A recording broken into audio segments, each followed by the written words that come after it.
الزہرا نے کی تھی، امام الانبیاء صلی اللہ علیہ وسلم نے کی تھی۔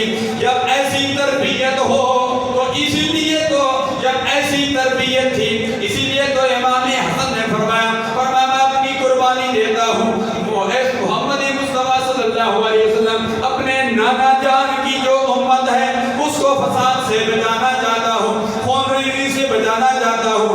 آپ